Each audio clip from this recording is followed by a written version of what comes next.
Thank you, Madam Chair. It's funny how we're talking about a lot of things except the bill. But I do appreciate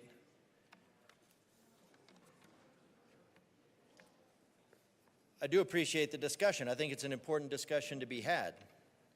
Now, I like the part earlier about a figurehead, but a figurehead is an ornamental chunk of wood leading the way with no clue about the direction. It's a puppet master that directs the block of wood behind the scenes by pulling strings.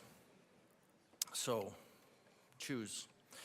Anyways, one of the things about entrepreneurs, and I've asked my colleague from Mesa County to correct me on any of this stuff that I'm wrong, but an entrepreneur has a scalable business. So if you make a widget, it's a good word, if you make a widget and then you make a factory to make a widget and you make $1 per widget and you sell 1 million widgets, well, that's based on the value that you're providing to the citizens around because they've made the choice to invest in that. And then if you sell 1 million of those, then you're a millionaire. Now, the people that are working, and we need them, I mean, as a worker, I definitely support workers. I am very much in favor of workers because I am a worker.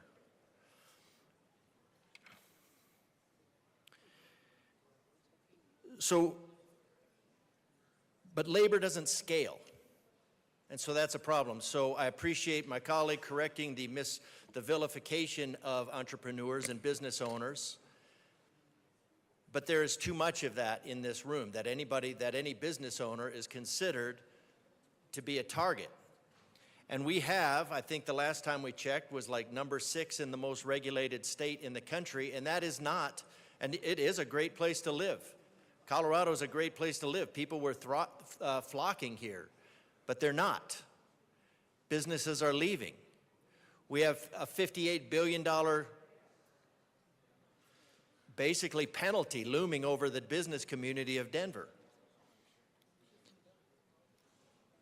Well, we're, yeah, kind of as much to the bill. And those are what's chasing the way. So what we have now is we have a bill that's dealing with the symptoms. We have a bill that's dealing with the symptoms of a General Assembly that's creating a hostile business environment and then treating that symptom into vilification and division. Now, what we're talking about here is we're talking mainly about, and there's a lot of stuff that's deleted in here, and what's deleted, and I'm assuming it was all discussed about in business, but I doubt it, because committees are just rubber stamps, and then typically we come here for a rubber stamp. But there's a lot that's crossed out.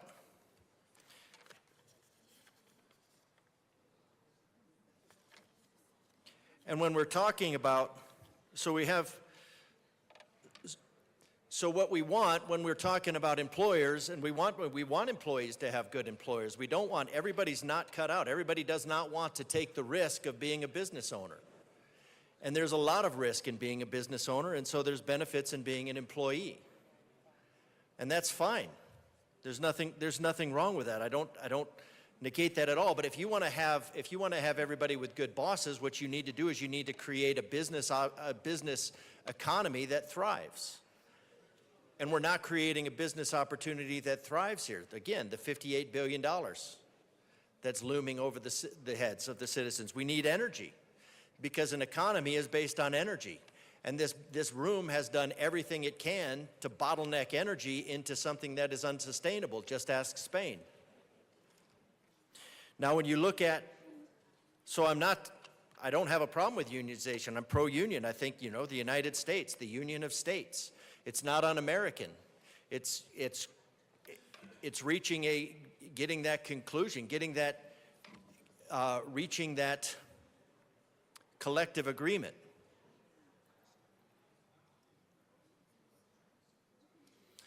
But when we look to the Union of States, what we would have to have is we'd have to have, 38 votes to do something like that'd be 75% in a convention of states. You do require a higher level, and what this bill does is this is not a pro or anti-union. It just says, hey, the first vote that you have is 50% of 50% is 25%. and that would be 25% of the quorum, or 50% of the quorum, or 25% of the work of the body of voters, making a determination for the others. And that can be something that is done in just one way, shape, if the agenda just happens to include and other business. And even 75% of a quorum, which would be 50%, would only be 37.5%, so 38 votes. Where again, something like Convention of States, you need 75%, so you'd need 38 votes out of the 50.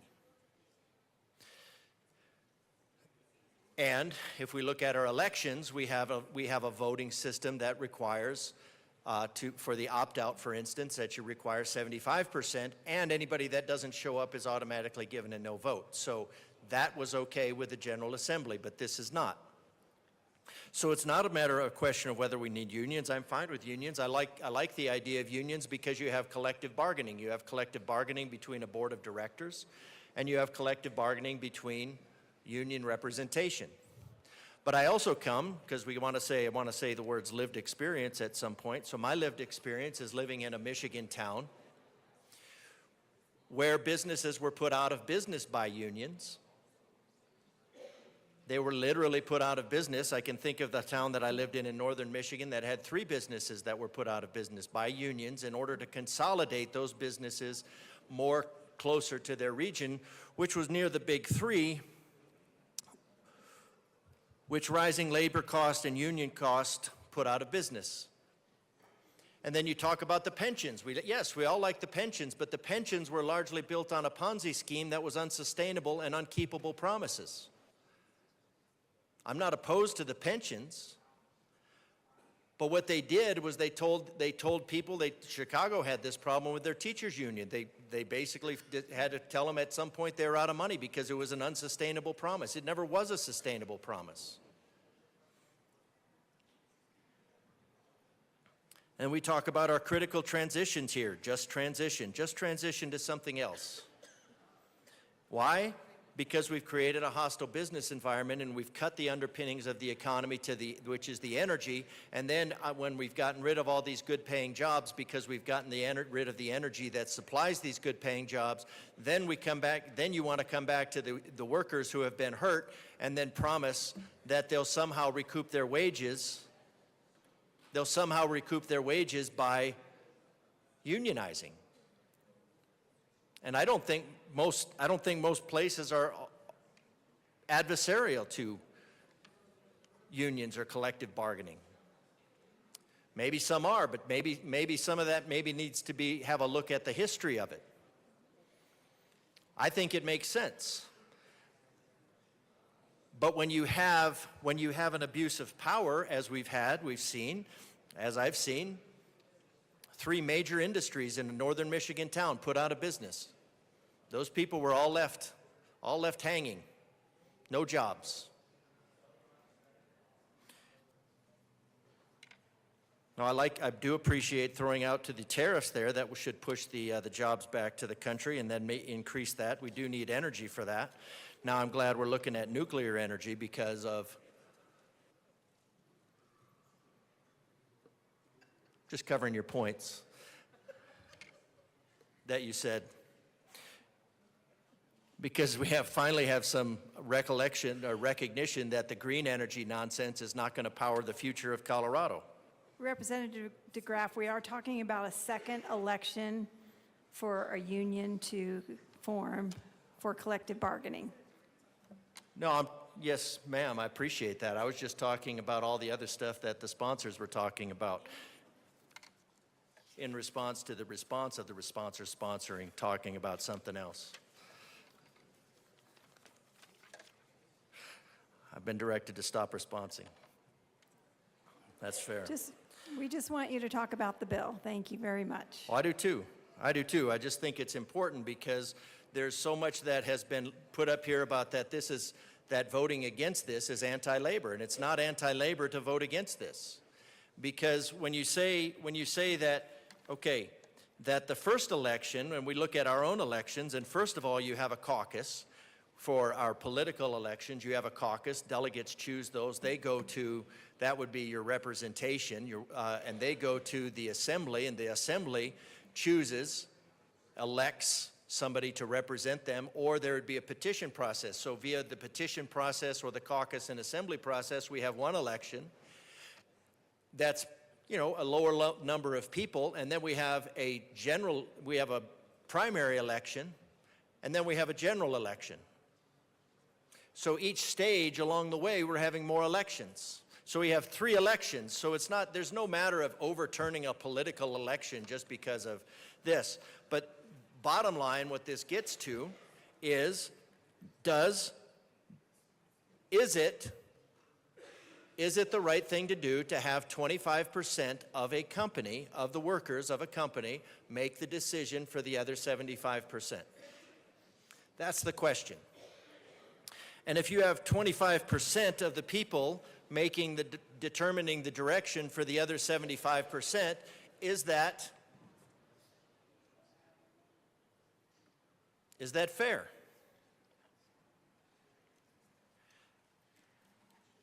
So I think it's not fair.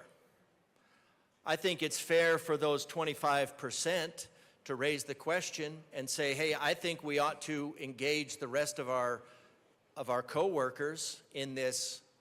We should engage the rest of our coworkers and tell them what we're thinking, give them the pros and cons, because if you just say that they can be intimidated by the employer, they can also be intimidated by the union or the people who want to unionize. This is not vilifying either side. But this gives the opportunity for everybody to get the arguments out in place and have that discussion. Now, I think businesses that don't unionize, I think they benefit from unions because that, you have the wage issues and all that, and so there's kind of a reciprocal. And then then the unions also benefit from non-unionizing because it's not an absolute power, because absolute power corrupts absolutely. So I'm not anti-union. What I'm anti is 25% of the body of a group of individuals choosing for 75%, and that's what this bill is. This bill ultimately comes down to 25% of the people choosing for 75%.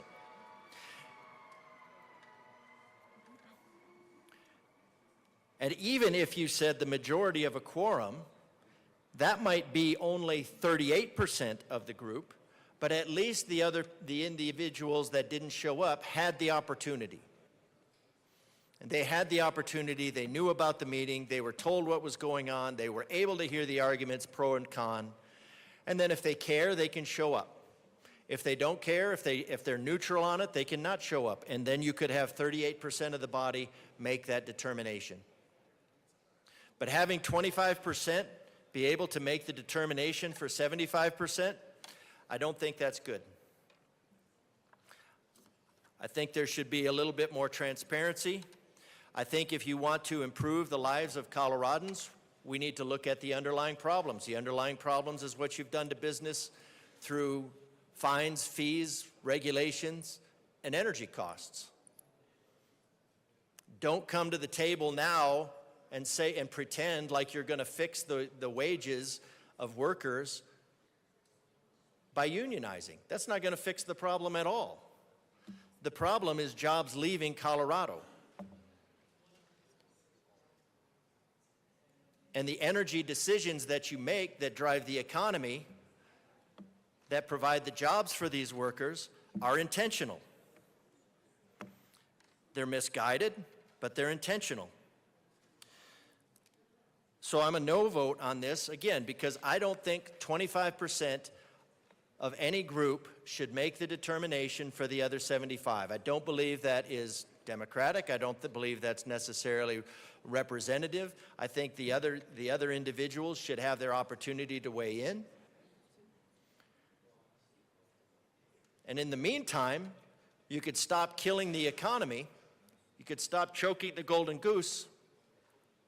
We could grow the economy, bring the businesses back, Make it so workers are once again a commodity that has to be competed for. Then you will have wages that are sustainable. Then you will have wages that are livable. But right now, trying to treat a symptom of your bad economic policy with the promise of unionization isn't going to work. So 25% shouldn't choose for 75%. I'm a no on this bill. Is there